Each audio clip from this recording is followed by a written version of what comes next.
streaming o no? ¿Le ponemos streaming o no? No, pues para decirle que se vayan a su casa o no, porque como no tiene hora.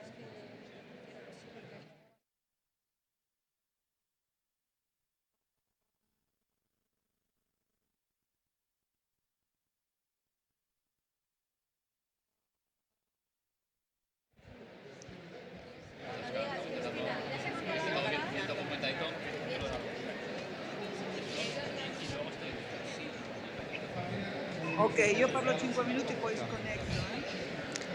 Hola, buenas tardes. ¿La sesión será en español? ¿Vais a hacerla en español? Sí. En inglés. Okay. Well, good afternoon, and thank you very much for coming. This is our last panel today. We have devoted the day to equity and gender. And now we are closing our sessions with this very interesting panel, which relates the co-benefits of climate change and health. I think is a really interesting way to close the day. Thank you very much, Cristina, for organizing this panel. And I give you the floor. And please, if you think we have to connect with Maria, let us know. It's okay? Okay. Thank you very much. So, can you hear us well? Okay, thank you. So, welcome to everybody. It's a pleasure to be in the Spanish pavilion. And on behalf of the co-organizers, the Ministry of Foreign Affairs, European Union and Development Cooperation, I would like to welcome you. My name is Cristina Tirado, and I am with UCLA, and I am one of the lead authors of the IPCC Health Chapter. And we have been, it has been like a journey preparing this and, thinking with the group of the events, and I really want to thank all of you. So today we have a very interesting panel. We have Maria Neira connected from Geneva. So I don't know if we can see her or not, but Maria Neira is the director of Climate Change and Health and Environment and Determinants of Health in the World Health Organization. We have on my left Ismael Aznar, the Chief of Cabinet of the Secretary of State of Environment in Miteco, Spain. Then Isabel Aranda, member of the UN Climate Team and officer at the UNFCCC. And on the left, Emerson Resende, the climate policy specialist at the Green Climate Fund. So besides that, I know that in the audience we have very good experts that I hope that you will contribute to the discussion. We are waiting for that. So why we are discussing today the co-benefits on health, of well-being and well-being on transformative climate resilient pathways. These days, some people were asking me, what is this of the, the transformative climate resilient pathways? So this is those pathways that have a definition, a new definition in the IPCC. It was done at the end of the last assessment report, and is a definition that bridges climate change agenda with the SDGs, and basically is trying to bring together adaptation, mitigation as part of climate resilient sustainable development. And the studies that were done looking into this, they saw that the maximum co-benefits, not only on health and well-being, but also in equity, were achieved when we were implementing this combination.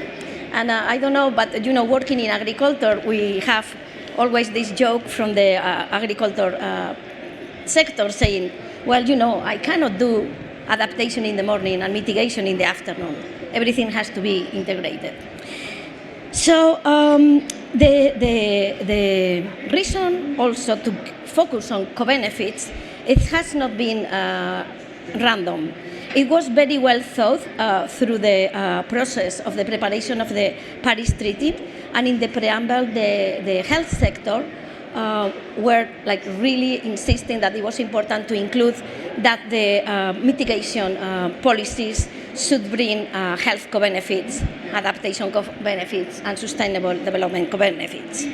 So as a follow-up, the IPCC last assessment report health chapter was identifying some lines of work that were supported by predictive models and other studies in which they were quantifying the actual health and economic co-benefits of, for example, implementing or promoting renewables or promoting energy efficiency and showing all the impact on the air quality and the improvements. They were also highlighting all the line of promoting active and active and clean transport and all the benefits that this brings to physical activity. They were also highlighting the importance of shifting diets to more plant protein and less meat, and increasing fruits and vegetables, and how this, and they were, providing many studies on the quantification. They also, in the last assessment report, it was highlight the importance of promoting maternal and child health and reproductive health and family planning as part of adaptation. So this was not in a sectoral way. In that context, this something that is new that came very much in relation to your to the UN climate summit. It was all the co-benefits of nature-based solutions, all the new studies that the World Health Organization is doing on nature-based solutions and the on co-benefits on mental health and on health. So, for example, just to give you some numbers, at the global scale, to pursue a 1.5 mitigation pathway will result in 152 million fewer premature deaths between 2020 and 2100, in comparison with business as usual scenario. And this is mostly due to the reduction of exposures to PM 2.5. In the food sector, for example, we have different values, but all the studies they go to the same result. The food system transitioning toward more plant-based and with less meat, with quantities that are in line with the WHO dietary guidelines, could reduce the global mortality from 6 to 10%. And the food-related greenhouse gases could decrease from 29 to 70% in comparison with the reference scenario in 2050.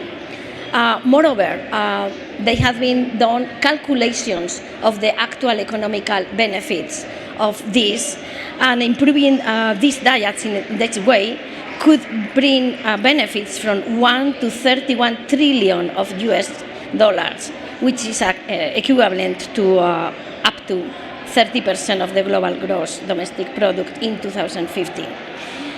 So, and so on. I mean, similarly, we have these benefits also quantified in the transport sector, like policies that are promoting active transport, walking and biking, have shown to bring physical and mental health benefits. Health benefits are very difficult, mental health benefits are very difficult to quantify, but this is something that is being started now.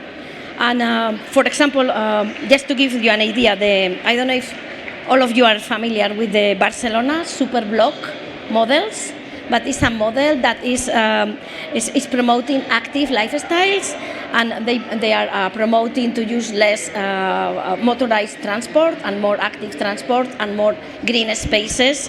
And after this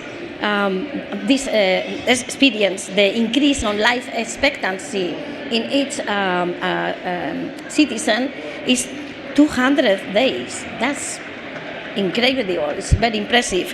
But the annual economic impact is 1.7 billion euros. So, I just leave this with this data, and I pass you now the questions. First, I would like to ask Maria. Maria, yes? ¿Ella me ve? ¿Ella me ve o me oye?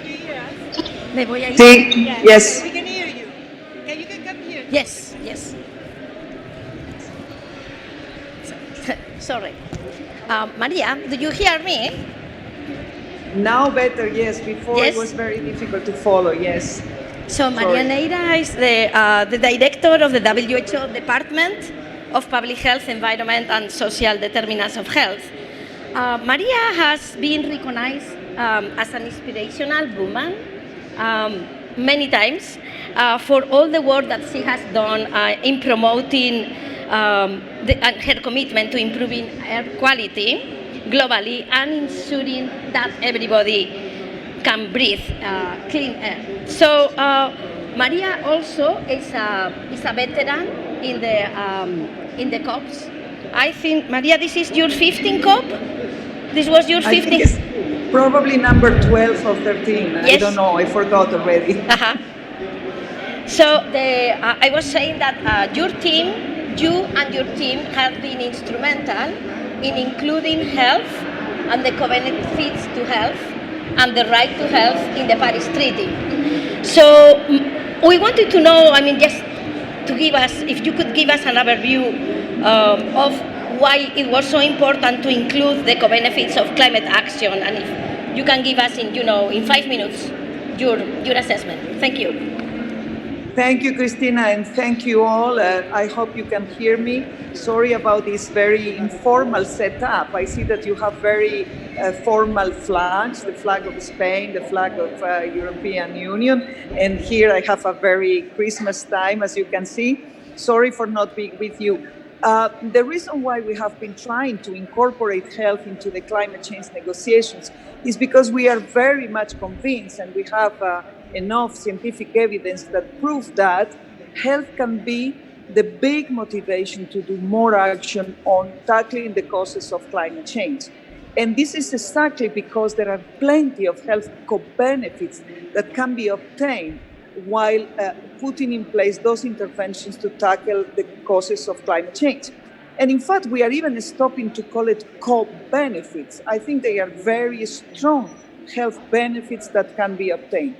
One of them is that clearly on the climate change now, we need to do an energy transition.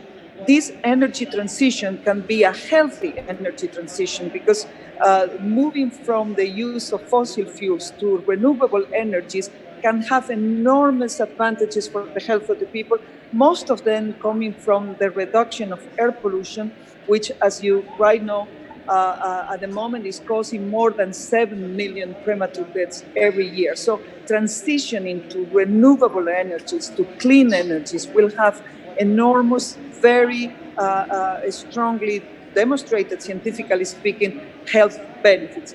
The other very strong transition that we need to ensure is that a healthy urban planning. We need to transform our cities. We need to make sure that our cities are not putting at risk our health, but at the contrary, creating the places, the environments where our health can be promoted and protected. And this is because at the moment we are not only exposed to air pollution, but we are forced to have a very sedentary lifestyle because we cannot walk or even have an interaction socially with other people due to the conditions that where the cities, where now we are having exclusively this the cars are occupying all the space instead of having a public transport system and an easy way to use the cities in our advantages. And the third transition, in my opinion, that is terribly important is a healthy food production and consumption. That has to be very much linked to the climate change negotiation. Those three transitions need to be led by the health sector, no doubt, because I think the health sector can lead that because we can provide the positive arguments, the opportunities, and I think this is something that will not generate any controversy. At the contrary, the citizens will understand very well all of those arguments when we talk about their health and the benefits that can be obtained for their health. Imagine only the reduction of the asthma cases or the reduction of pneumonia due to exposure to indoor air pollution, or reducing the diseases transmitted by vectors that are now with the global warming at risk. So for us, many co-benefits. We are ready as well to move into that with the colleagues at the Green Climate Fund or other mechanism for transferring funds to the countries. We think that, and our recently prepared survey has proven that although many countries consider that health is a very strong and a priority of their national plans, they don't have the financial resources which are needed to adapt to climate change for the health sector or to contribute to better mitigate. So we think that through the results of this survey, we can use those arguments to further engage and further position the health sector to be a better recipient of those funds that at the moment are not available. And the third thing I would like to say is that together with Spain and Peru, they were leading this the climate summit, the health commitments and the just transition. And we think that this has to now be maintained, monitored, and making sure that those commitments that were made in New York are now implemented. And all of that, we can perfectly monitor those health benefits, and that we are convinced that will generate even more action. As a reflection, Christina, I think I will stop here. Unfortunately, I will not be able to take any questions later unless you have a couple of them now. But thank you for inviting me. Thank you for having this opportunity. And thanks for making sure that the health argument is more and more prominent. I think it will be very, very beneficial for all of us engaged on climate change, because health will be kind of reunite all of us and create this very strong motivation and engine to put more action into and more ambition and more speed into the climate change implementation of the Paris Treaty. Thank you. Okay, thank you, Maria. Thanks a lot. So, Maria, I don't know if you were able to hear well or not, but I mean, it was clear the focus on clean energies and renewables, clean transport, active transport, food systems, sustainable and healthy food systems, sustainable and healthy food systems and diets, and just transition. So, yeah, thanks, Maria. And then Ismael, you are the Chief of Cabinet of the Secretary of State on Environment in MITECO, Spain. So I know that MITECO has completed a very interesting and very thorough strategy that will go from 2020 to 2030, is the strategy on energy and climate. And I was reading the strategy, and I love when I saw that they have a health impact assessment. Who in the room knows what is a health impact assessment? Hands up. Yeah, thank you. It's not something that you hear every day. The health impact assessments are a way of looking how the new policies that are being implemented will affect the health of the people. So, some people think that it's something quite easy, but it's very thorough, complicated, and very necessary. So I thought that it was fantastic that this strategy on climate change and energy was including that, because it's challenging. So I just wanted to ask you, your experience in doing this process. A health impact assessment usually is done by with the Ministry of Health and many stakeholders. But if you could share your experience, this sounds fantastic. Yes, of course. Thank you, Cristina. Indeed, the Spanish government has been working during the last months on a national climate and energy plan, which is backed by a thorough impact assessment, which includes also an assessment on the health impacts. And we see climate change policies, climate change mitigation, combating air pollution and policies on air quality and health as three key drivers which are very much interrelated and have to go hand in hand.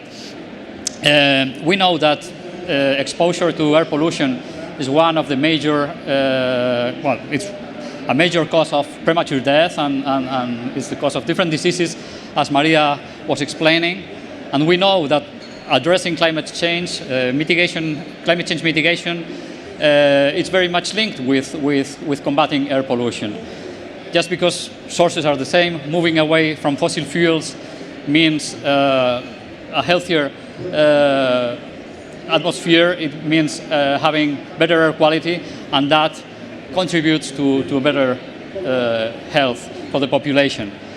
In that sense, when developing the national climate and energy plan, we took into account the co-benefits of climate change mitigation in terms of combating air pollution and benefiting health of citizens. I would like to underline a couple of ideas before going into the details of the climate and energy plan. I think it's important to make this link between air pollution and combating air pollution and climate change mitigation. But I think that it's also important to educate people and avoid confusion, because often we hear about measures addressing air quality, addressing pollution, which are presented as measures against climate change. And it's the focus is not always the same. It's true that with the same measures we can address both problems, but we cannot speak about measures, local measures in cities to address traffic as measure aiming at addressing climate change primarily. It's also, I mean, there is an obvious connection, but I think that we have to educate people to avoid the confusion between both.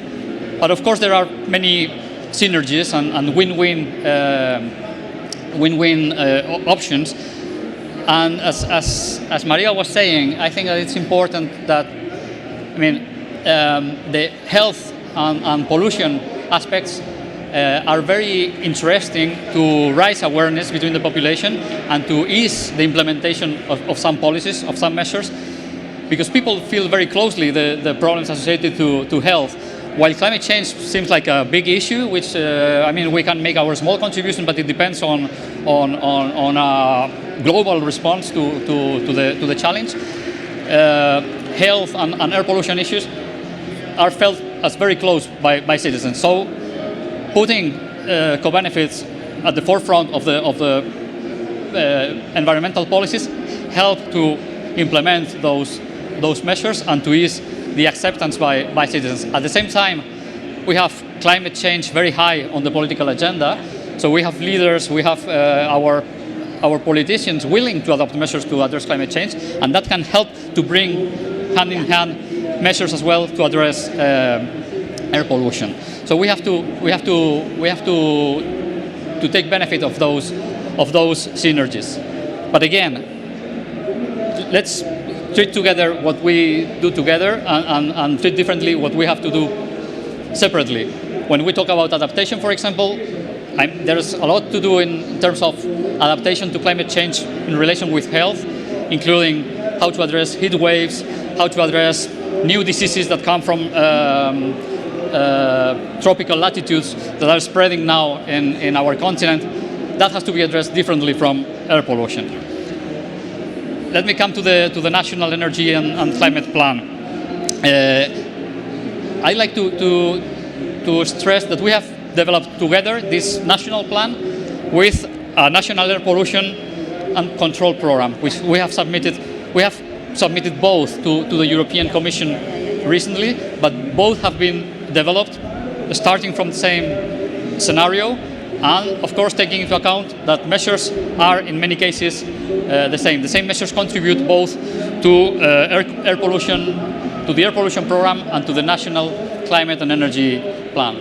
We have measures which include, of course, massive deployment of renewables and moving away from fossil fuels, especially in the energy sector, in the production of electricity should be should come from renewable sources by 74% by 2030, and 42% of the final energy consumption should come from renewable energies in 2030.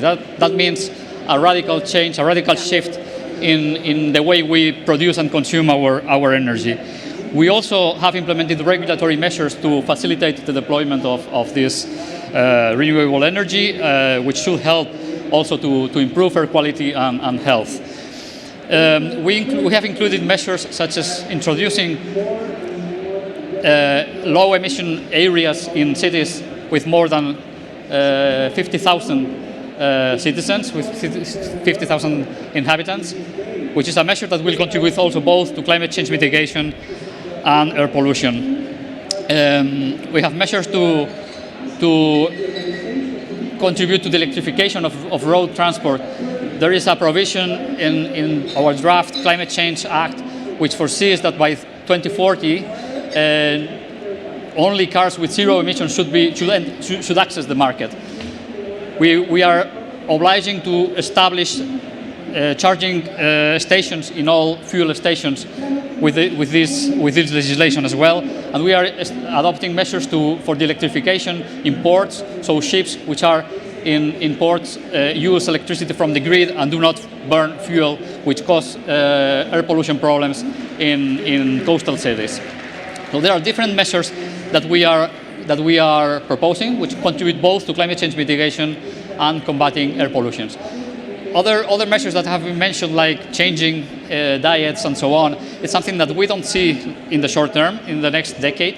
But now we are working also on a long-term strategy for the decarbonization with a 2050 horizon, and there we are considering that kind of measures which also have a positive impact on health, including also other behavioral changes like in mobility, using bicycles, walking, instead of using cars or other means of transport. So very much in line with what Maria was saying with your introduction, we are working in parallel, both in tackling air pollution and mitigating climate change.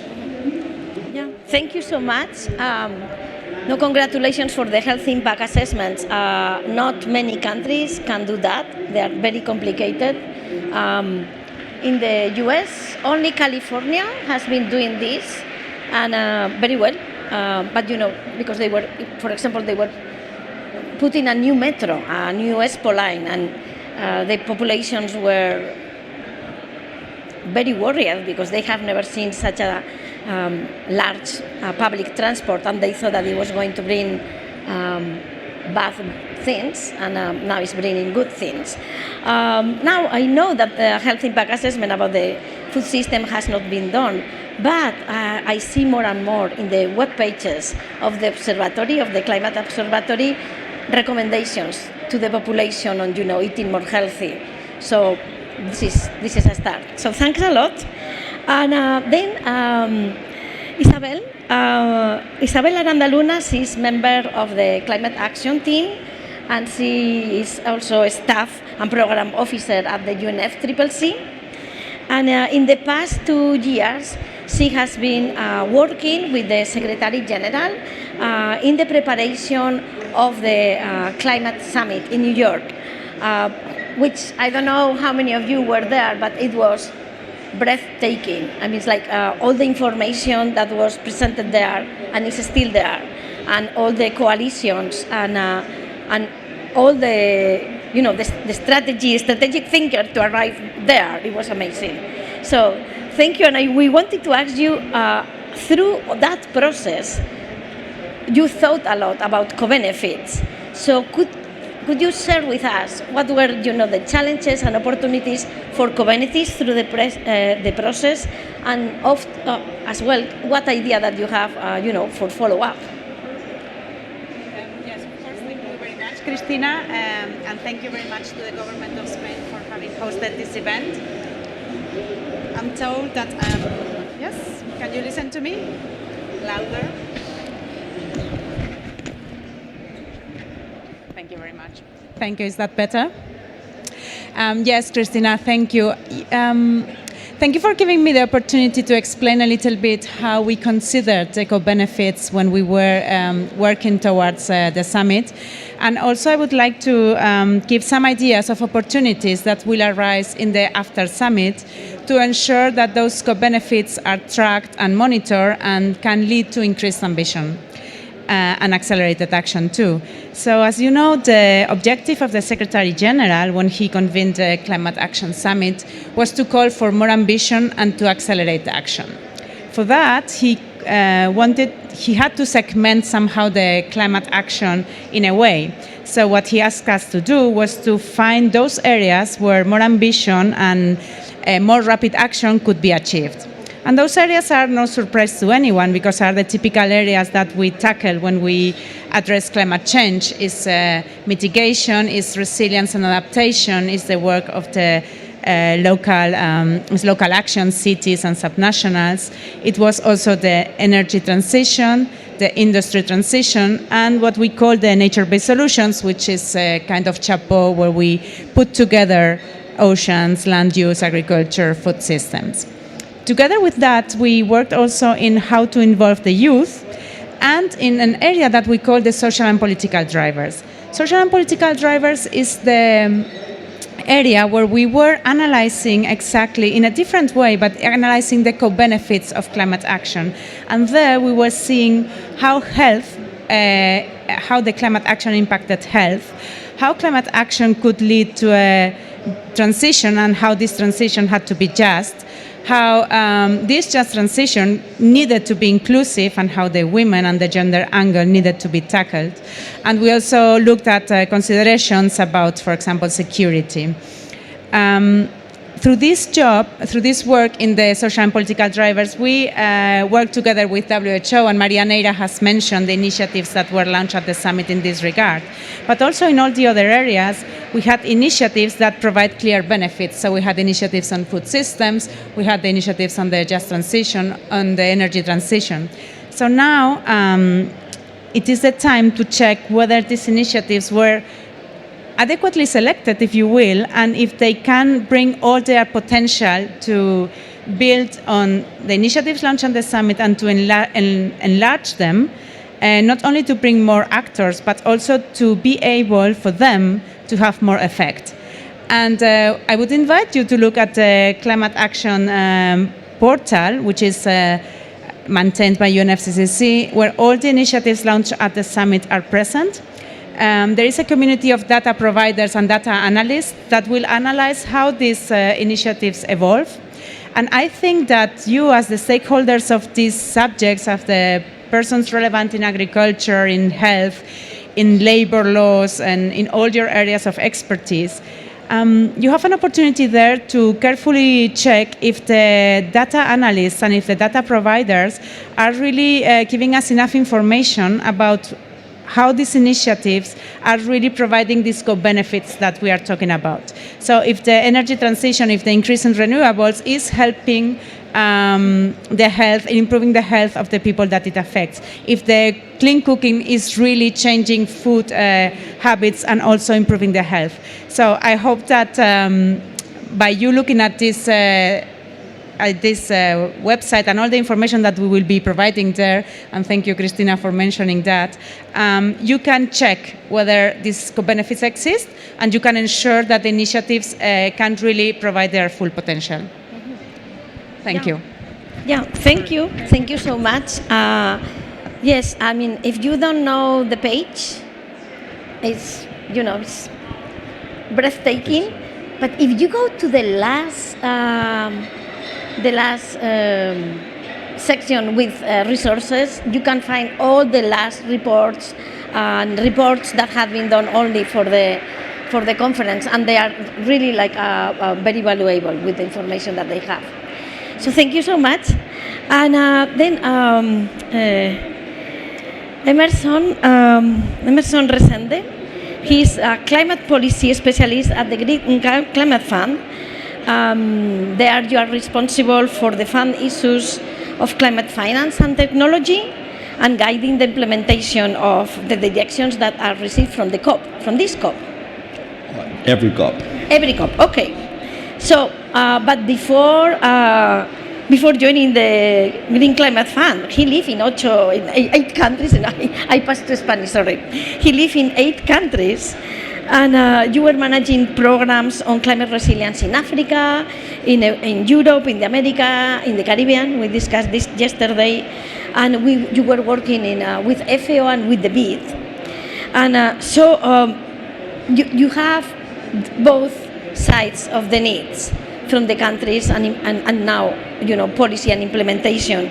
So how countries could promote the inclusion of health and well-being co-benefits in the projects? The projects are already difficult to prepare, but maybe how you will promote that this is included there. Thank you, Christina. Can you hear me well? All right, great. I'll try to speak loud. First of all, thank you for an invitation. Congratulations to Spain to this amazing COP. I was reading something this morning about how you turn things around so quickly, and I was mind-blowing when I got here 3 weeks ago.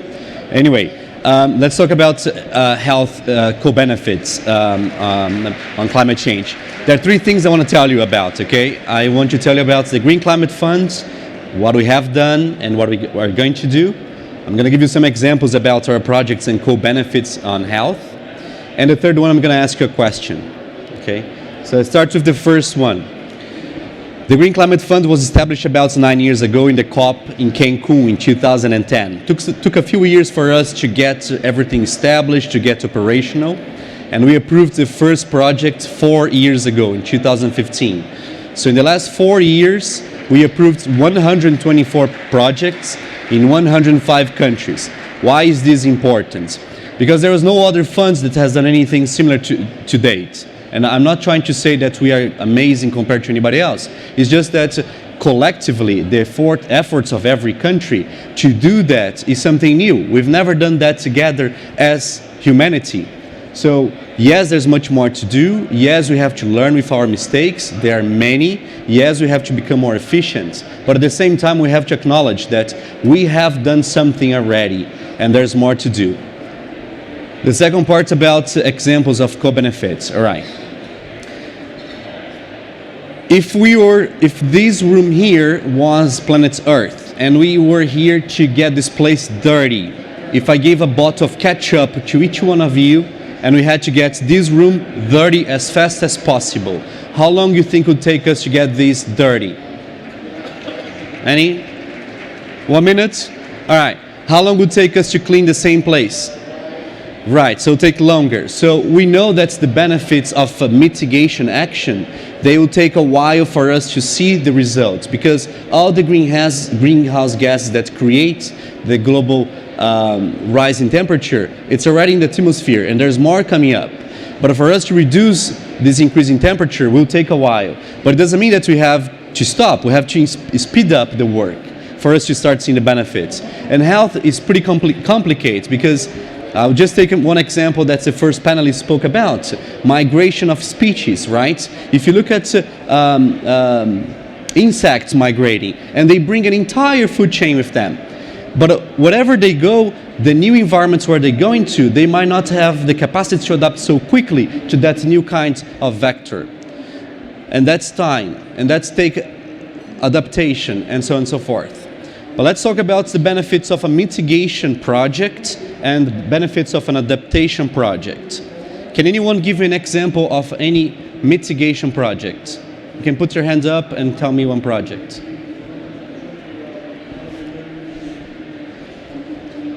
Come on, you should know one mitigation project, renewable energy, anything. Just give me one and then I'll try to respond. We're working on grid modeling for renewable integration. Say it again? Grid modeling for renewable integration, so being able to more effectively integrate renewable energy siting. What kind of renewable? Well, so this is a US-based system specifically. Right now, that's a whole complicated story in and of itself. But so any kind of renewables, putting them into the current US grid and understanding if we're going to run into congestion, if we need other states to be viable actors. All right, so I'll just try to be brief because I was giving 1 minute here. So let's say that we're putting a mix of solar and wind here, right? Just for the sake of the example. What is the benefit for health there? Well, we know that we already spoke about long-term, the reduction of the greenhouse gas in the atmosphere, but maybe reducing the burn of fossil fuels, there is already immediate benefits for respiratory problems, for example, in the region, right? And this is nothing new, but how can we make sure that the projects that we, the Green Climate Funds, and other funds, and countries they are funding, are including the benefits of that in the description of the project? So the question is how, and I'll give you the answer. The answer is the question that I have to you, which is the third part I'm going to talk about. I'm going to go beyond the 1 minute because it's pretty important, okay? So hold that thought for the answer, okay? So if I gave you 10 euros to each one of you, and you have to use that money to buy the foods that you need for 1 week to respond to the needs of minerals and vitamins and proteins that your body needs. How would you use that 10 euros? Option A, would you go and buy 10 euros in the foods that you like best, whatever that is? Or would you try and break down that 10 euros and buy in different kinds of proteins, minerals, vitamins that you need? You might still go for the one that you love, that might serve all, these needs. But let's say that you go for the one that is from my example, which is break down the 10 euros and buy lots of things that your body needs. That's pretty much what we're trying to do with the co-benefits. So when we receive a project at the Green Climate Funds, we are interested to see that the $1 that we put in this project is able to have as many co-benefits as possible. Why? Because there is not enough money. And there's lots of countries. And as we've been around the block for 4 years, everybody already kind of learns how we work. In the beginning of the fund, we had 20, 30 organizations maximum that were accessing our resources and channeling that to countries. To date, we have 95. So there are 95 organizations knocking on the door and asking for resources. They already know how it works. So we turn to them and say, that's fantastic, but you have to become more efficient. You have to write better projects with more co-benefits. Health is one of them, and trying to reach more people. I hope this is clear.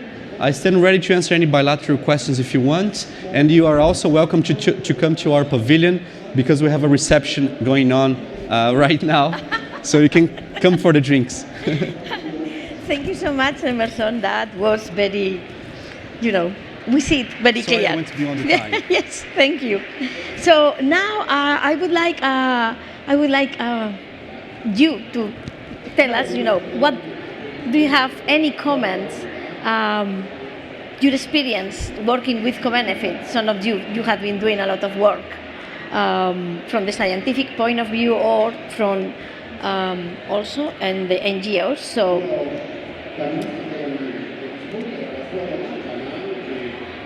yes.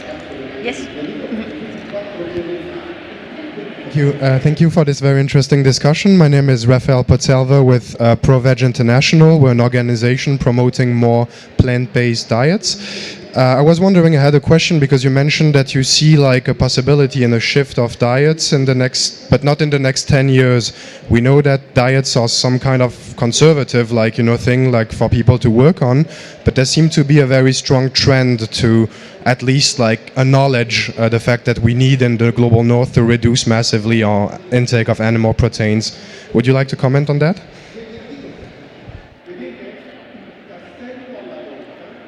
Indeed, there is a clear trend. What I was referring to, perhaps I was not clear enough, is that in our national climate and energy plan for the next decade, we were not considering any dietary changes. Now we are working on a long-term strategy where we will take that into account because the next years we believe that will come. It may happen that it comes before, and it is, just completely different example, but in our national climate and energy plan, we foresee the phase out of coal,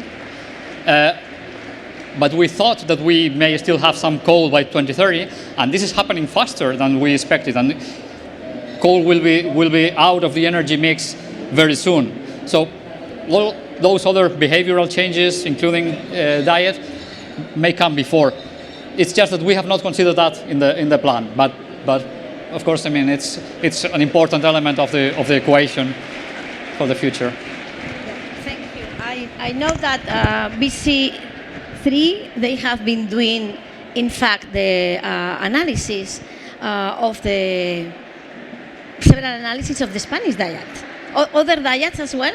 But if you could please share, Maria Jose, with the rest, what has been done and what needs to be done. Well, we did an analysis for a global first, yes. because I think we were one of the first that decided that using co-benefits was a good way to trigger the change. So we did the Lancet paper on the global co-benefits on health, using air pollution as one of the triggers that can really buy in. And then we were supporting the Spanish government on the 2030 plan with the same sort of analysis, but going more in depth into the sectors. But I want to make a comment here, because I see that people is trying to simplify very much. You know, diets, health, air pollution. But unless we deal with all those co-benefits together, and we manage not to sort of trigger negative effects on some sectors, we won't gain the public. And I think I want to make a point because we did an exercise, an event this week here that was trying to de-simplify the message on meat, for example, right? So not all the livestock sector is unsustainable. And in fact, in agriculture systems, the livestock sector, the extensive livestock, plays a role, which is an ecological role. So you have to be very careful on not simplifying those messages. And I think Spain was clever not to jump into the 2030, into those things too quickly, in order to have time enough to digest how to go towards those very complex interrelations between different sectors. Because, for example, Spain is now trying to fight against the empty Spain, it's called, no? So to have people back into the rural areas. If I give the wrong message through climate change, I'm going against this type of development, which we want to have it because it's also sustainable. Yeah. So we have to be careful also. We have to be balanced in the way we convey the co-benefits as well, because they can turn into negative benefits, negative impacts as well on some sectors which are very sensible. And I think this is very important in developing countries, for example. Yeah, of course. Right. So just a reflection I wanted to share with all of you. Thank you so much. Maria Jose is the director of the BC3 think tank, and they have been doing amazing models. Oh, thank you. Thank you. So, thank you. Hi, hello, I'm Javier Ramirez from the Doctors of the World International Network, Médecins du Monde. I've got a couple of questions for some of you, very briefly. I hope we won't spend so much time. One for you, for Isabel. Is there any specific engagement mechanism for non-governmental organizations for the UN Climate Action, specifically for health-oriented organizations? That's the first question. Second one from Emerson. It's about, is there also a specific funding line addressing health topics within the Green Fund, the Green Climate Fund? And finally, for the contributions for the IPCC, is there a way for health NGOs, international NGOs, to contribute somehow, to provide some evidence from the field, or where those projects which are implemented in developing countries and so forth, is there any opportunity to do that? Thank you. Thank you.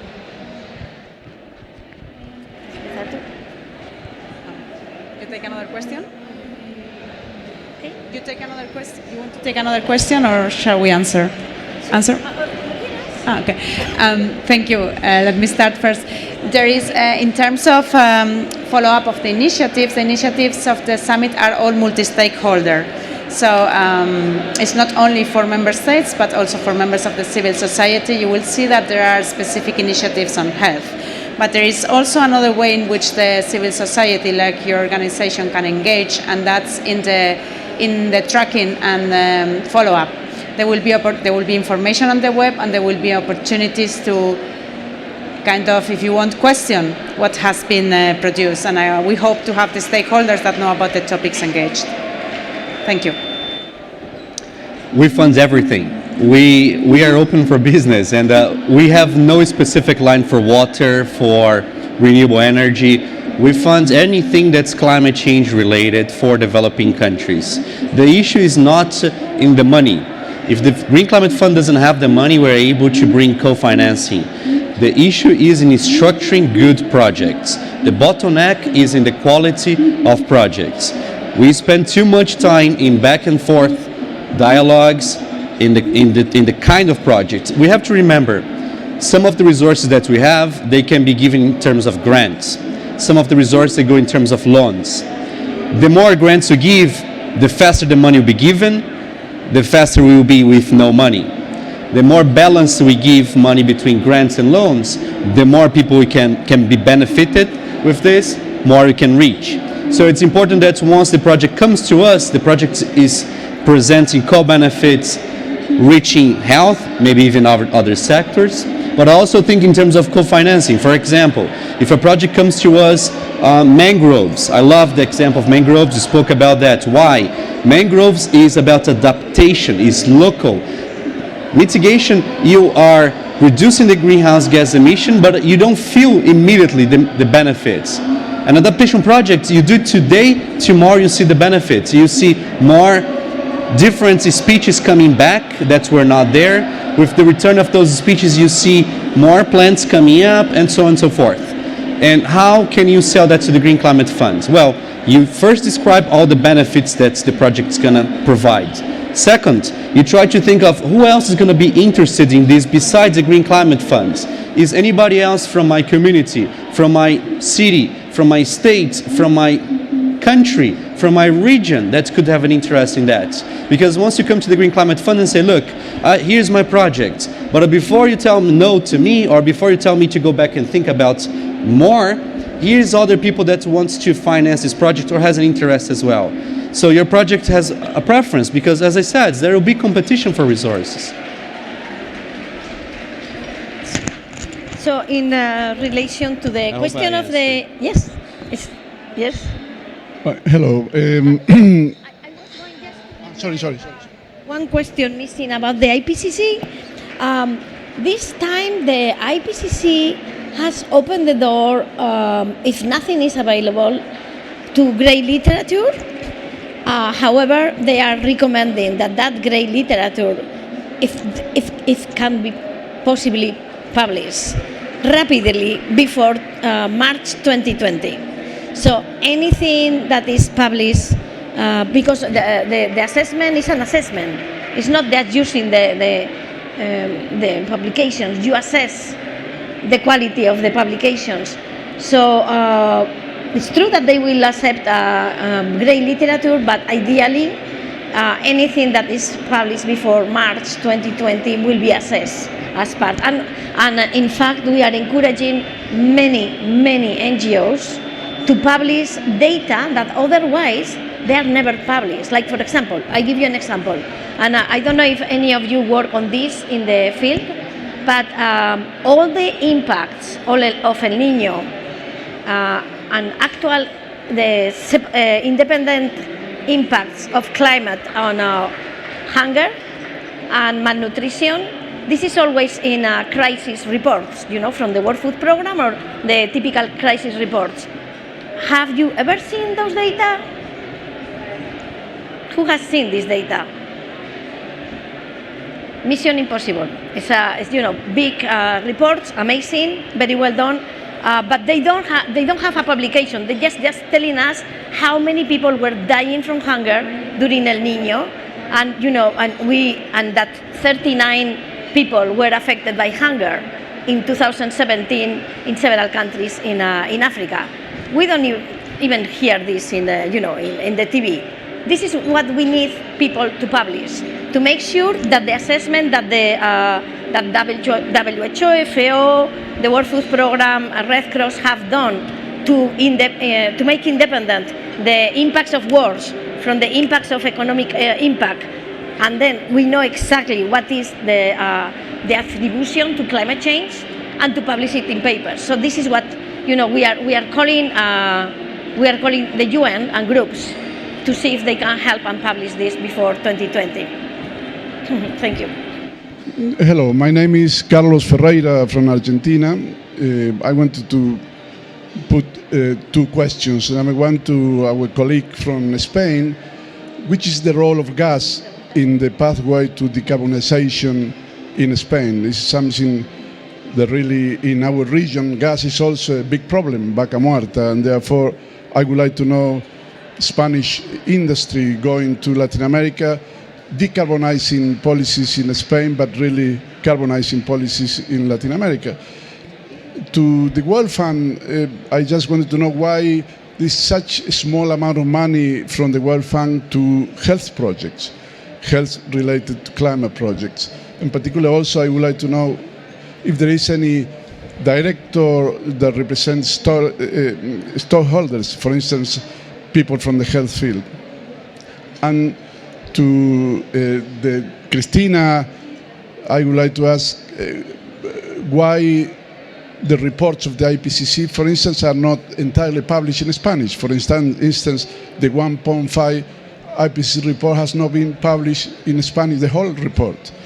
That is something really that generates a divide between developing countries and developed world. Okay, so yes, starting with a question on the role of gas. Indeed, in our climate and energy plan, we still expect, despite we will introduce renewables in a massive way, I would say, with an important shift in the energy mix, we have to bear in mind that we will be abandoning coal and nuclear almost at the same time. Coal faster, nuclear a bit later. But we will still need some energy coming from fossil fuels, and in particular gas. We have, right now in Spain, we have overcapacity in terms of generation, of electricity generation with natural gas. We will use that capacity to facilitate the transition towards full decarbonization of the electricity system in 2050. But during the next 10 years, we will still rely on gas.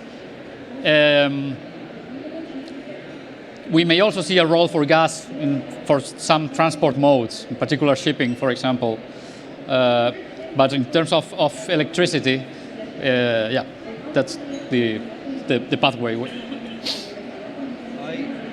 I respectfully disagree with you. I feel that 100% of our portfolio has health co-benefits, because what we are doing is to improve people's life, is to reduce climate change. So every project that we are working with, you might not be able to measure the benefits as yet because of the reason I mentioned before.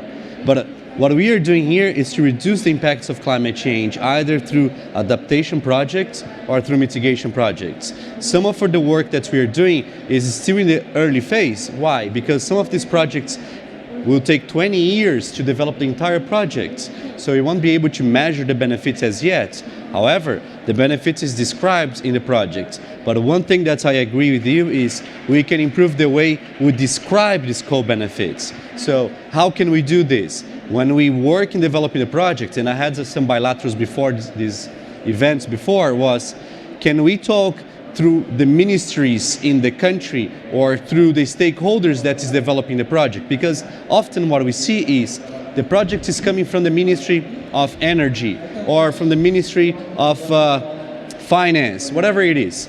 But there is not much dialogue with the other ministries. And maybe the Ministry of Health in the country can have a different perspective of maybe just tweaking something in the project that can provide visual about the benefits that couldn't be visualized before. But I think we'll be able to measure that as we move into the implementation of the projects throughout the time. Yeah, thank you so much. So quickly about your question of the translations, the secretariat and the technical secretariat have a very limited funding for the work that they do in the IPCC. I mean, all of us, we are volunteer people, so it's a very limited fund. They translate the summary for policymakers in all the languages, but the others, it will be mission impossible. It will be unaffordable. So, every day I use more and more Google Translator, and it helps. But anyway, that was a good question.